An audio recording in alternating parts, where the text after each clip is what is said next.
పండగలైనా పెళ్లిళ్లైనా వస్త్రాలకు వేదికొక్కటే అదే SR shopping mall. Family అంతటికి unlimited offers. Current pension charge 2023 జనవరి అంటే అర్థం ఏంటి? పెన్షన్ ఛార్జీ పెళ్ళి అందరికీ అర్థమయ్యే భాషలో. డెలివరీ ఇప్పుడైంది. అది ఎవరేం చేస్తాడు? చంద్రబాబు నాయుడు ఏం చేస్తాం, మేమేం చేస్తాం? అంతా బ్రష్ పెట్టి చేయించేసింది జగన్మోహన్ రెడ్డి. అన్నీ చేసేసి ఆ పోయేటప్పుడు ఈ పెళ్ళి ఎందుకు చేయడు? ఆగిపోవచ్చు కదా.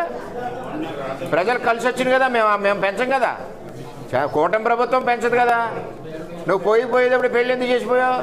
అది జగన్మోహన్ రెడ్డి గారికి మతి భ్రమించి ఆయన చేసిన తప్పుల్ని ఇటు తెలుగుదేశం పార్టీ మీద పెట్టి ఒక చిన్న డ్రామా నిన్న షూటింగ్కి ఎవరు రాలేదు, ఎక్కువ చిన్న డ్రామా జగన్మోహన్ రెడ్డి నడిపించాడు. 5 సంవత్సరాల్లో 10 సార్లు జగన్మోహన్ రెడ్డి గారు కరెంటు ఛార్జీలు పెంపిన ఘనత జగన్మోహన్ రెడ్డిది.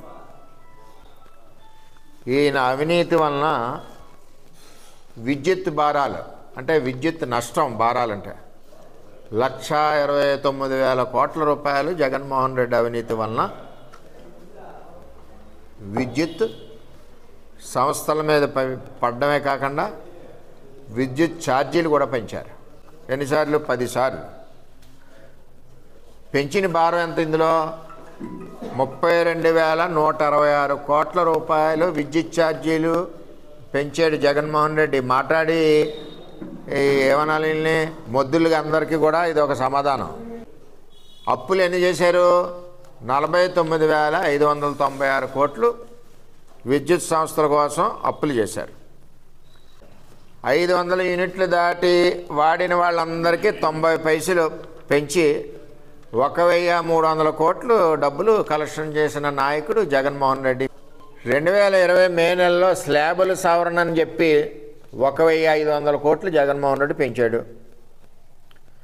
2021లో కిలోవాట్కి 10 రూపాయలు చొప్పున పెంచి 3,542 కోట్లు జగన్మోహన్ రెడ్డి కలెక్షన్ చేశాడు.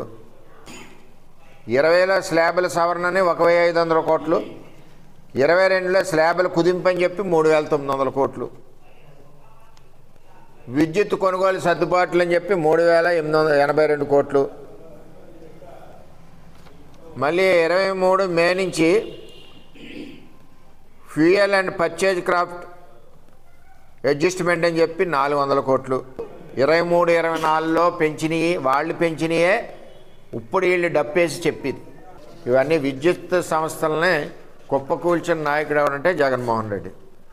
మరి నిన్న అక్కయ్య గారు మాట్లాడుతున్నారు, గీతక్కయ్య గారు. మరి గీతక్కయ్య గారికి చెప్పేది ఏంటంటే, అక్కయ్య 5 సంవత్సరాల్లో 10 సార్లు పెంచిన విద్యుత్ భారాలు ఆంధ్రప్రదేశ్లో 32,166 కోట్లు. అక్కయ్య ఒకసారి పేపర్ పంపుతాను, ఒకసారి చదువుకుని మళ్ళీ ప్రెస్ పెట్టి అన్నీ తప్పైనాయి అని చెప్పాలి. అప్పుడే మీరు నిజమైన నాయకురాలు అవుతారు. అక్కయ్య మీరు అన్నీ తెలుసుకోవాలి. సో మరి స్లాబ్లో సోలార్ విద్యుత్ అన్నారు, విద్యుత్ పెట్టుకుంటారా? మీరు కూడా పెట్టుకోండి, ఇస్తాం. సోలార్ విద్యుత్ అందరికీ ఇస్తున్నాం, సబ్సిడీ మీద వస్తుంది, నాణ్యమైన విద్యుత్ వస్తుంది. అక్కయ్య గారి రైతులకి ఏంటది, మన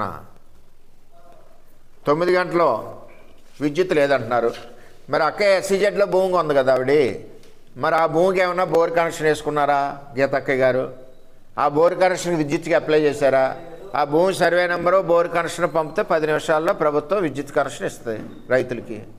అలాగే అక్కయ్య గారి భూమి SEZలో ఏదైతే ఉందో అక్కడ ఇవ్వలేనట్టుంది. టెక్నికల్గా ప్రాబ్లం అంటే తెలియదు అక్కడ. అక్కయ్య గారికి కూడా అక్కడ పెట్టుకుంటే వారి డాక్యుమెంట్ SEZలో వాళ్ళ బినామీ డాక్యుమెంటు సర్వే నెంబరు ఇవి పంపిస్తే అక్కడ కూడా మనం ఇచ్చే పరిస్థితి ఉంది, ఇస్తామని కూడా తెలియజేస్తాం. కానీ లేనిపోయిన ఏదో చాలా రోజులు అయింది కదా అని చెప్పి డబ్బు పట్టుకుని టింగు అని కొట్టుకుంటారు రోడ్డు అంటే 10 మంది వేసి తిరగడం కాదు. సబ్జెక్ట్ ఉంటే మాట్లాడండి, విమర్శించండి, దమ్ముంటే. తప్పుంటే తప్పులేంది మీరు మాట్లాడడం ఏంటి? మీరు చేసిన తప్పులు మా మీద పెట్టడం ఏంటి?